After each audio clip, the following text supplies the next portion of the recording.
Hello, and welcome to today's webinar, Pitfalls to Avoid When Moving eBusiness Suite to Oracle's Cloud Infrastructure. I'd like to introduce today's presenters, Dennis Bautista, Senior Solution Architect for Denovo, and Eric Tanvi, Master Principal Cloud Architect for Oracle. Thank you both, gentlemen. And Dennis, take it away. So where I'd like to first start, before we go into some actual pitfalls of moving your eBusiness Suite environment to Oracle Cloud Infrastructure, customers really need to know what cloud options do you have today? And this is the customer journey to the cloud. So on the left-hand side, you have your on-premises infrastructure that you're running your eBusiness Suite environment.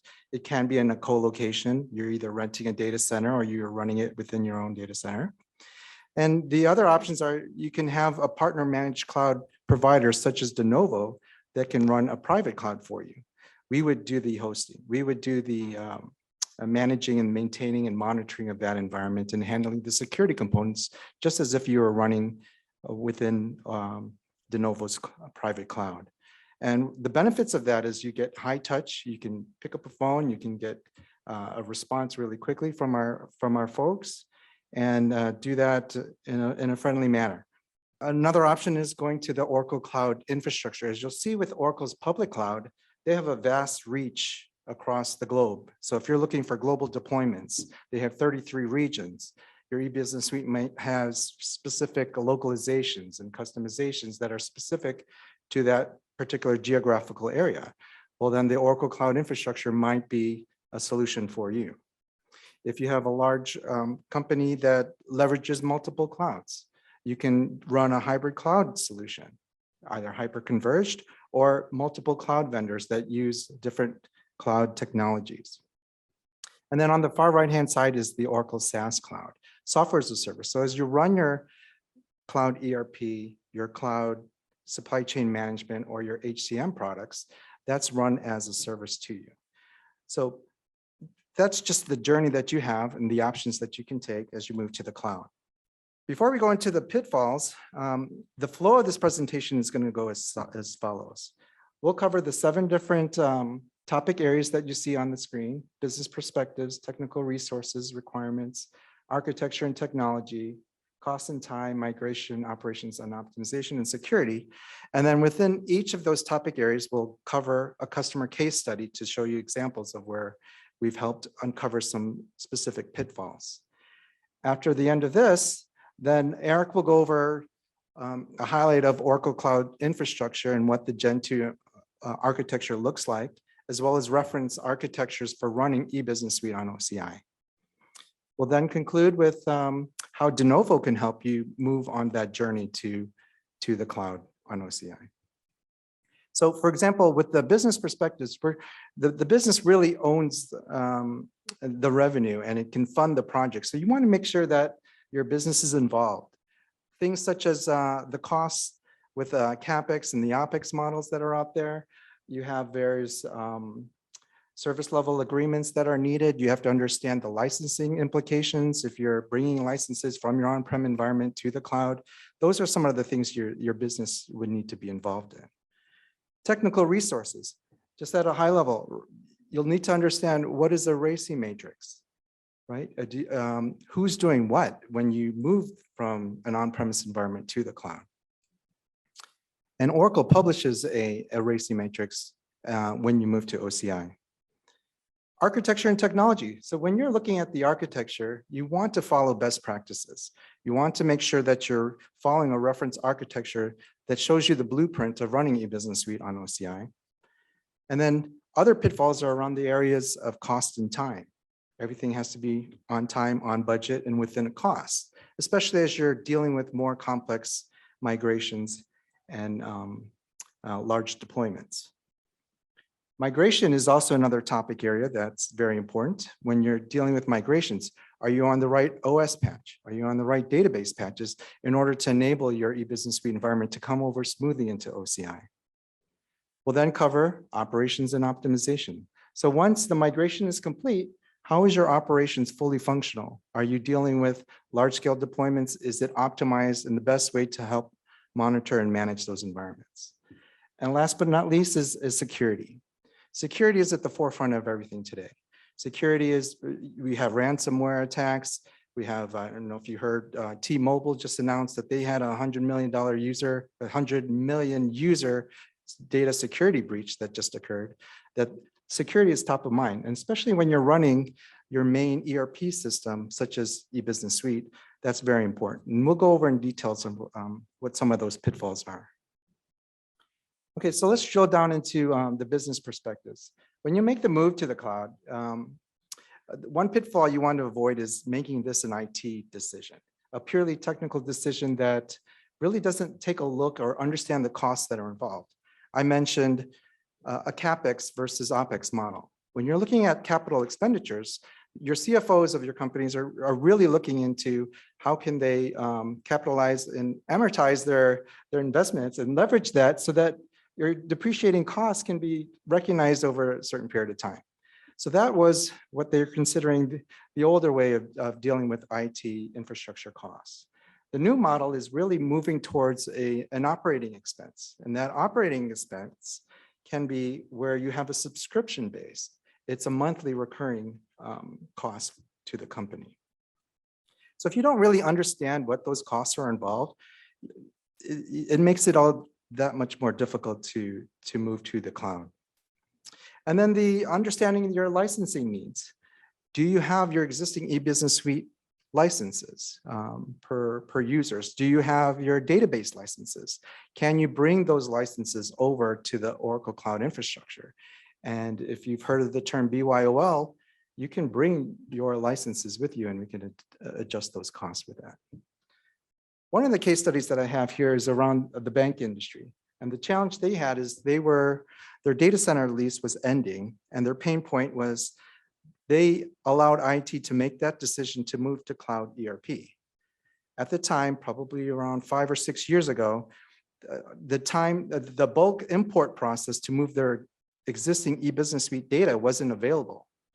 So unfortunately, they made the decision to run both the cloud ERP system in parallel with the EBS system. So they had multiple costs at the same time. The way that you can avoid that is to better understand the financial aspects of your decision. Again, how does the CapEx model work? How does the OpEx model work? What are your labor cost savings? What are you really doing as you run your business? The next area is around the technical resources and the requirements for that. Just because you're moving to the cloud doesn't mean you have to, at least for the Oracle Cloud Infrastructure, you don't need to eliminate your entire IT resources, right? You still need someone that understands the full gamut of what a system administrator does, what a network administrator does, what a storage and server administrator does. Because having that overall view, when you move to the cloud, it's somebody else is still running those systems that are relevant to your business. So one pitfall is to not eliminate all of your IT resources. You also need to understand what is the shared responsibility model, the RACI model. RACI stands for the responsibilities. What can your company do? What are your resources required to do? What is Oracle Cloud's infrastructure, resources, and capabilities involved there? And then assuming disaster recovery is included and not needing it. Just because you're going to the cloud doesn't mean you're assuming that the cloud will provide disaster recovery for you. It's just as if you're on-prem. If you're on-prem and you don't have a disaster recovery solution, doesn't necessarily mean when you move to the cloud, a disaster recovery solution is already built in. You have to architect that for that. And the last point here is around assuming all partner managed services are the same. Because they're not. They're really dependent on the expertise and the number of years of experience that they've had to make the risk less tolerable. Okay, I have 2 case studies here that I wanted to share, and they're fairly similar in terms of the themes behind this. We have the real estate industry and the engineering and construction industry. The real estate industry, the challenge they had is during the downtimes in the economy, they've had to cut IT costs and run with a lean IT team. How they can avoid that is they can augment it with experienced managed services providers. Pretty straightforward. For an engineering and construction industry, they had to reduce, this particular company had to reduce their IT labor force, specifically the Solaris and the Linux administrators. and they had to, their pain point was they had to retain those valued resources so that they can repurpose and retool them to do more impactful business-related activity within the company, so that when the downturn did come back up, they were multifunctional. Okay, I went through that pretty fast. We have business perspectives, we have the technical resources perspective, and then now I'll pass this over to Eric, who will cover the architecture and technology components. Thank you, Dennis. So as you can see, there are several areas that must be considered as we go through the cloud journey. I will go over a series of these important areas. Of course, this is just a preview, and there are several other factors that must be considered as well. So let's talk about the architecture technology pitfalls. Number one would be avoid split brain. What I mean by that is split brain is a model where you're breaking the app tier and the database tier. Example, placing the web app and the database tier on two separate platforms, for example, on-prem versus the cloud. That is a bad design. Think about the EBS ecosystem and the integrations that come along with that. Splitting the EBS architecture can cause latency and connectivity issues. So you want to keep the family together, keep dependent systems and applications together. Don't try to retrofit. Cloud and on-prem are two different worlds. Adopt a RFS architecture, take advantage of elasticity, scalability in the cloud, designed for availability, whether it's HA, DR, or fault tolerance. So let's take a look at the case study around this pillar. This is a case of a manufacturing company. The challenges they had were OS compatibility issue with the cloud. Pain point, customer did not have the capacity to upgrade on-prem and also lacked some labor resources. How do you avoid that? You need to remove all the negatively impacting tasks from your migration. For example, Solaris OS is not compatible with the cloud. Make sure you assess that and you provision for that in your migration roadmap. Consider in-flight upgrade as an option. Talk to your partner, and there are opportunities for you to consider upgrading in-flight. And then prioritize your migration task and move out any non-critical items from the cutover window to minimize the downtime. Next item here is another pitfall here is cost and time. I cannot stress this enough. This is a really critical thing that needs to be considered when you move into the cloud.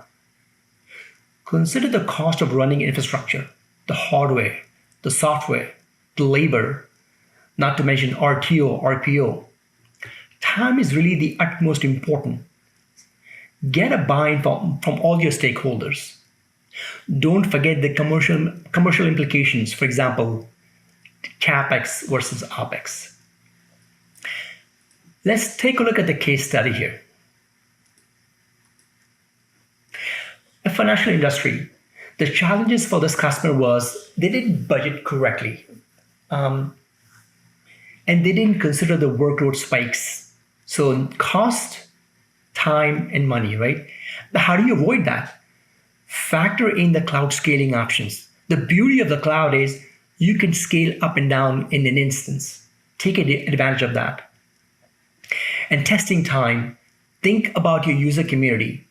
I've seen a lot of partners do the testing over and over again, but they may forget the user community. Make sure you factor that into your migration plan.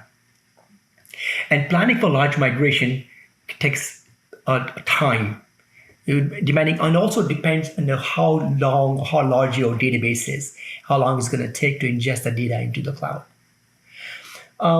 Dennis will cover the packaging industry example here. Thanks, Eric. So for this specific example, this packaging company thought the migration efforts would take a long time. They got that because they used a previous partner that had taken quite a bit of time with their complex environment to do upgrades, to do migrations, and to do different platforms. And so they had come in with the premise that, okay, I'm going to have a migration. It's going to take me a long time. My pain point is I have a limited system downtime in order to do these things. And what they did is they enlisted Denovo's help and experience as a proven partner and an Oracle certified partner to help shorten that migration time. And we did that because we invested the time in the planning stages, and we invested in the testing cycles to make sure that when it did come over to cut over time, that was reduced, and the customer is very happy. Eric, back to you. Absolutely, thank you. Let's talk about the migration pitfalls. Patching, not being current on your operating system and database patching before moving to the cloud. Automation, not using automation. We highly recommend use the EBS Cloud Manager for EBS lifecycle management. EBS Cloud Manager offers flexibility in deploying and cloning environments. It helps you reduce your cloud operations cost. Testing efforts, underestimating testing. During the iterations round, try to use the real data. Dummy data will produce dummy results. Right? Properly size for testing efforts required, else you may risk business sign-off on the implementation. Testing is always the biggest timeline for migration projects. And DIY, do it yourself, will create huge headaches. It will waste time, money, real and opportunity cost. Right? Work with an experienced partner. They have the right tooling, expertise, and skills. Let's take a look at the case study of one of our customers. This is a global fast food chain. The challenges they had was the cutover time was too short. They really wanted to shorten the cutover window. TDE would increase the cutover time. So there are options around that. You need to work with your partner to figure out how do we reduce that cutover window. Every CIO is looking to minimize the cutover window. In other words, they're looking for high availability, shorter window cycles. Okay? How do you avoid that? Smoke test. Details matter, right? Plan for contingency. Don't overpromise on the timelines, right? And occasionally there will be opportunities or issues or tasks that cannot be tested during the testing phase cycle. Make sure you vetted out that in your migration plan. Let's talk about the operations and optimization pitfalls. The biggest one that I see is the underestimating the integration. Plan and prepare for that. Integrations exist and will always exist. Not training your team.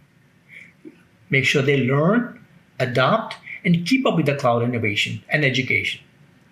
Not using the right tools.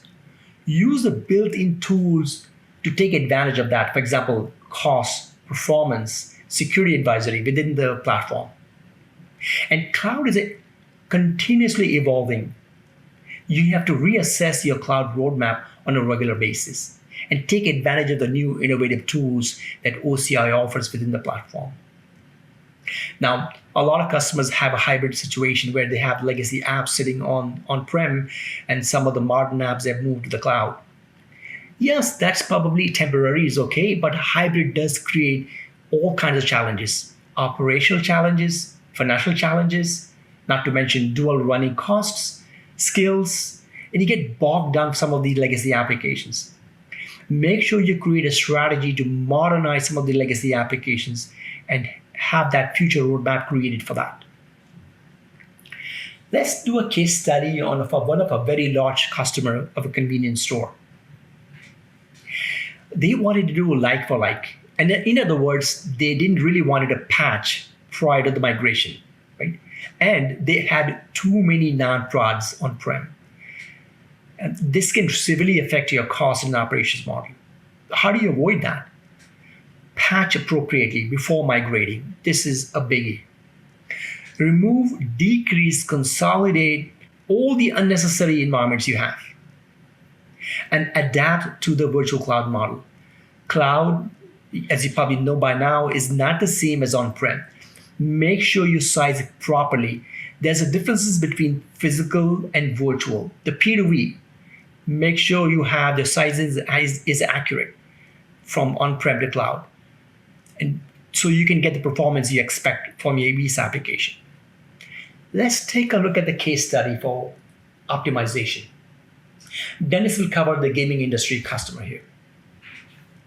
Okay, thank you, Eric. For this specific gaming company, they had the challenge of moving from Oracle Managed Cloud Service over to Oracle Cloud Infrastructure. The pain point they had, they thought they could do it themselves. They thought they can reduce the architecture from Exadata to an x86 platform. And what they encountered is that by choosing the right partner with the most experience, they analyzed the right solution. So what they uncovered within this specific example is that the workloads that were running on Exadata that they thought can leverage the benefits of Exadata wasn't coming to fruition. So within Denovo, our personnel was able to identify the SQL that was taking the longest time and put it on a system that didn't need to leverage the full-blown Exadata system.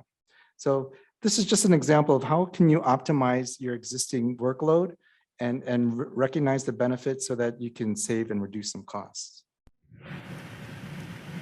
Great. Thanks, Dennis. Now, when I talk to our customers and I talk about the cloud, there are really three things that really stand out. They're looking for performance, price, and security.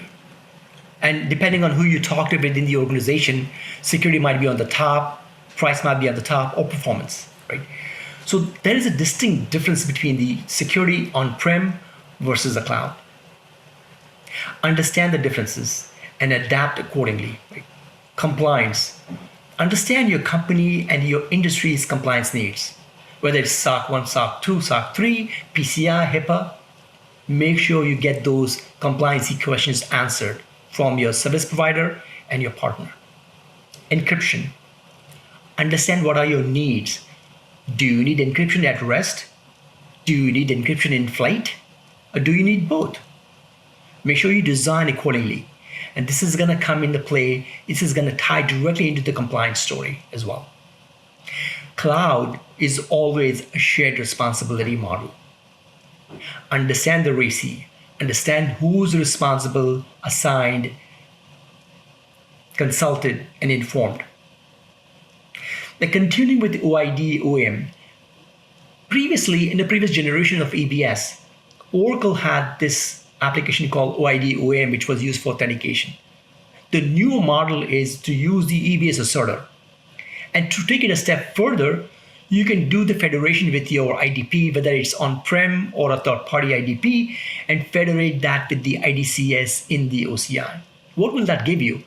It'll give you a single sign-on experience for your users, a great solid security model posture, and be able to manage that from one place, a single source of truth. And make sure you leverage some of the security tools and features built within the platform, whether they're security zones, data safe, cloud guard, CIS benchmark. And the beauty with all these are, most of these services are free. They're no cost. They're just built within the platform for you to consume.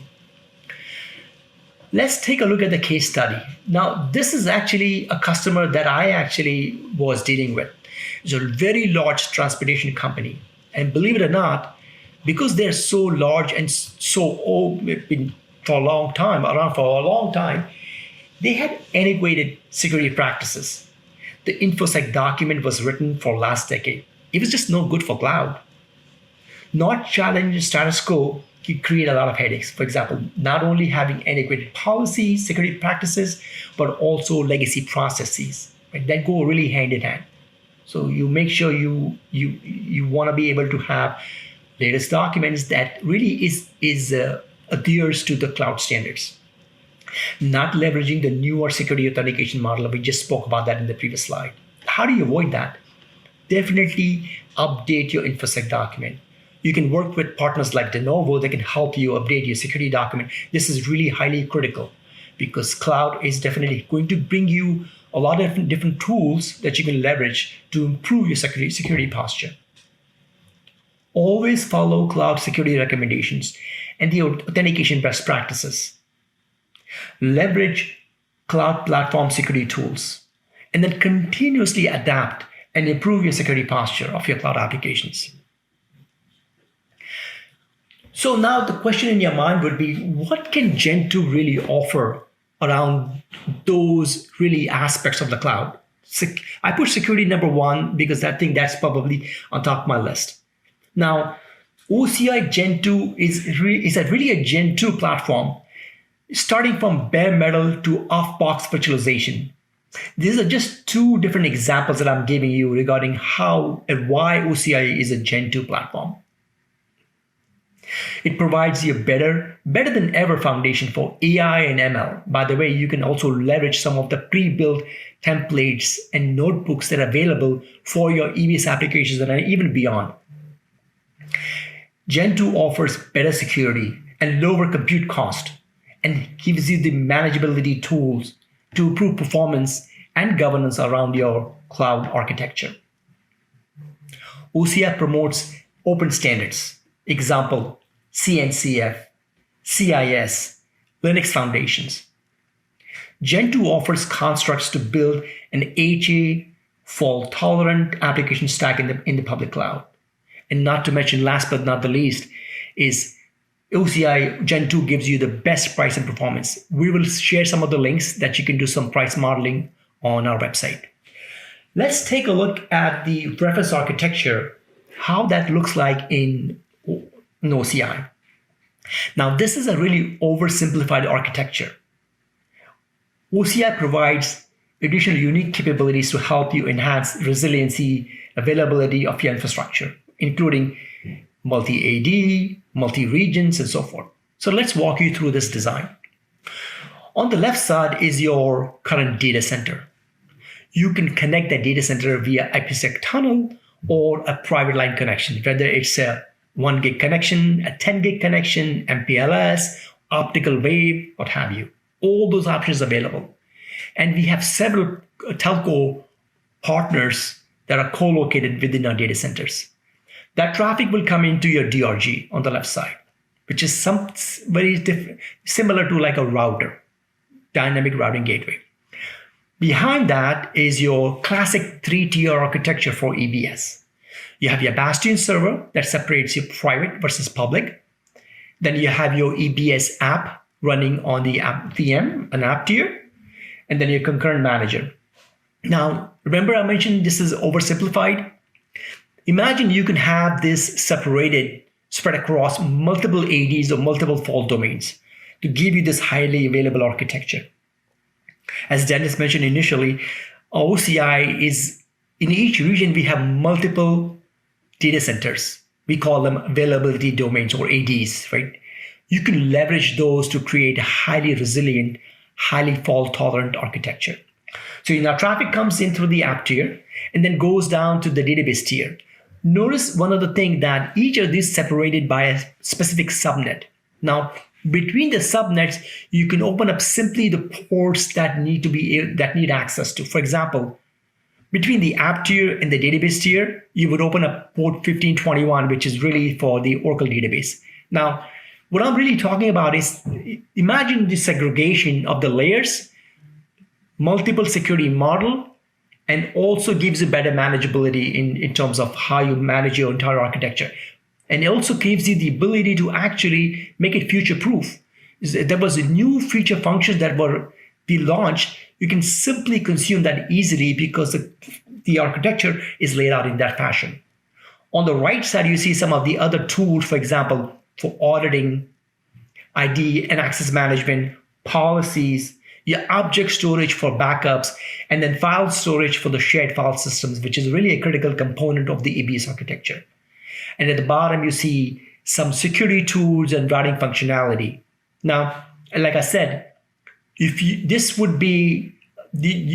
I was to design something like this, I would use multi-AD, multi-fault domains, as well as multi-region for prod versus DR.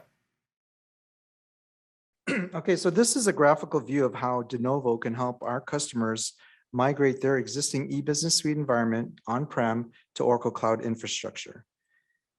It's at a high level, and when you work with Denovo, we'll give you a more detailed plan behind each of this. But what you'll see here is on each of the blue arrows that are representing here are the phases of our implementation. You'll see 4 different specific phases, and each phase has specific and certain work products or completed tasks underneath them as part of that deliverable for that specific phase. So for example, if we start from the left-hand side and go to the right, we would have a kickoff meeting as part of the planning and startup phase. And during this time, the project manager would provide a high-level project plan for the migration, how long each task should take, which subject matter expert resources are needed. And we would track the related in-flight project issues that occur throughout the project and report our discovery findings within there. That would be the first phase. So the second phase is really around the build and the provisioning phase. This is where we compile all your relevant configuration data. We establish the network connectivity, because without the network connectivity, you can't connect to the cloud, right? So that's very important to understand. How does your MPLS system connect to Oracle's Fast Connect or the VPN, or if you're using some go-between within those systems such as Equinix. So during that build process and the connectivity is established, we then revise and improve the project plan, right? There's always gaps, there's always changes. So we would adjust and redo and optimize the project plan to fit your needs and your timelines. On the next phase is the migration and the conversion. Some of the work products or the deliverables that we'll provide there include runbooks, your IT service management processes, and integrating that with your existing service desk or help desk. We'll provide specific test plans. So as those test plans are pertinent to specific key owners and contexts within your company, we would do that mapping so that they are alerted as necessary. And then within this migration and conversion stage, we would do actual testing of mock go live processes. What would that take? It goes back to what I was saying in our previous example with working with customers and fully planning it out and testing those test cases so that when it does come time to do the actual go live, things are smooth, everything runs quick, and we have happy customers. And so the last phase is around your actual go live. So the work products that we would provide there are your service level agreement reports. Right? It's things such as, do we meet your RPO and RTO requirements that are needed there? Do we have the level of uptime that you're needing? Do we have redundant systems? Do we have your availability components in place? We also have operational reports. How are we doing from an operational standpoint? Do we have processes and tools that we can train your users so that they're well aware of how to run the eBusiness Suite on OCI with Denovo as a managed service? And then we have governance included, as well as the actual final data migration. And throughout these 4 different processes, you'll see on the bottom side with the blue bars that we'll need resources, and these subject matter experts are not needed throughout the entire project. You'll need network support up to the point where we actually do the end of the build.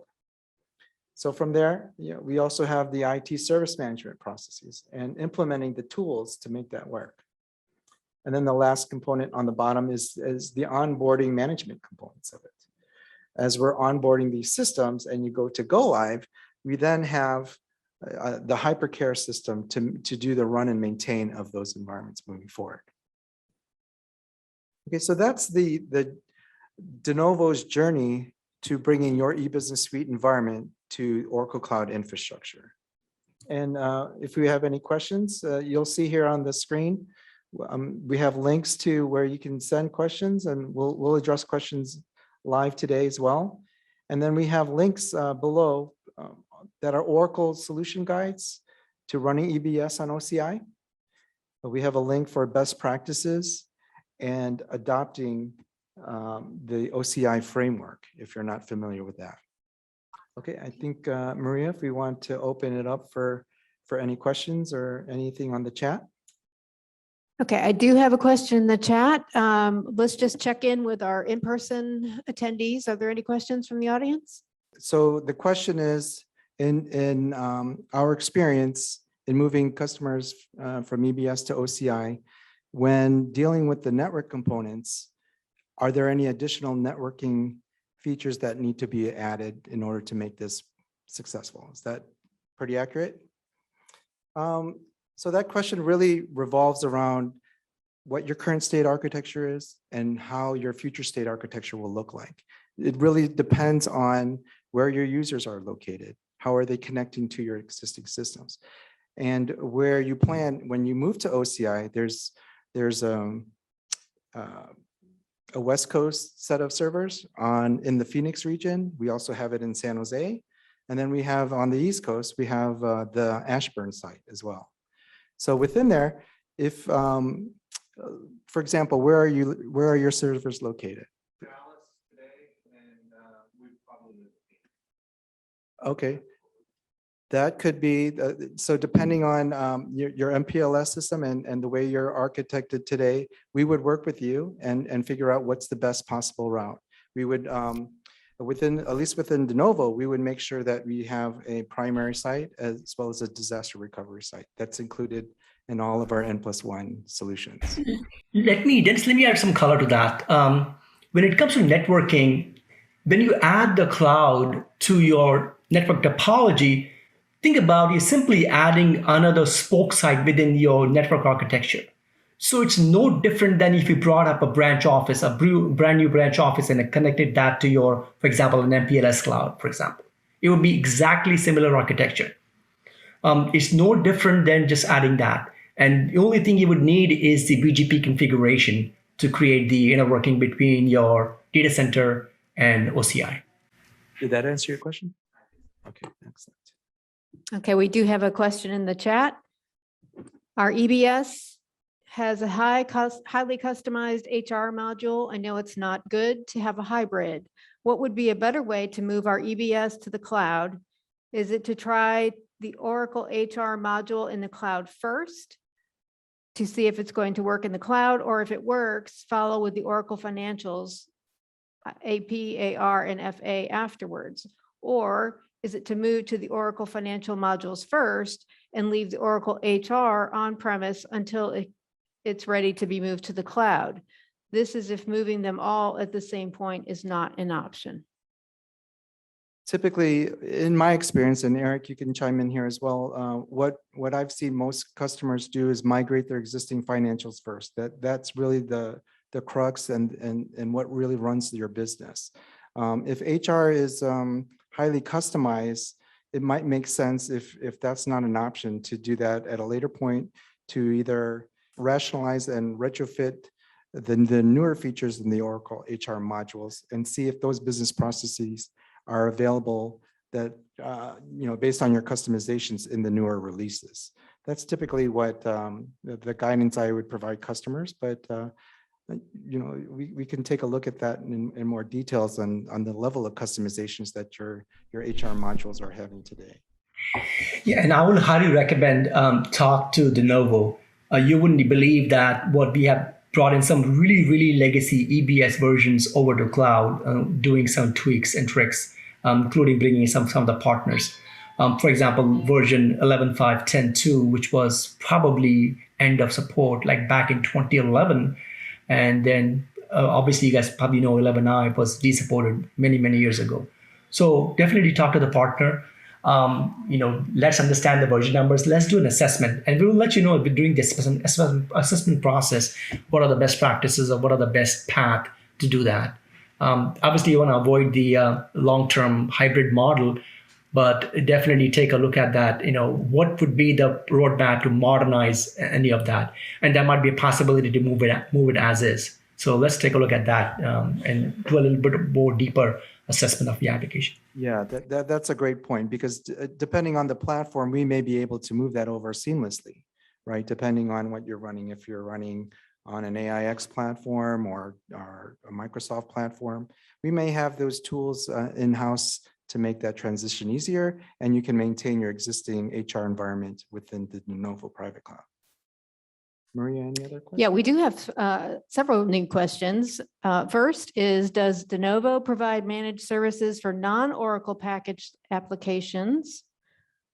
That's a great question. So Denovo is an Oracle only partner. We only work with Oracle eBusiness Suite, Oracle JD Edwards, all the Oracle packaged applications and business intelligence, Hyperion, et cetera. So we only deal with Oracle, and we're certified, and we have a strong skill set. Our folks are long tenured folks that have been working with these systems, and that's why we're able to migrate and make that process seamless and easy. Okay, are there any Oracle resources available to help fund a move to OCI? Eric, do you want to take that one?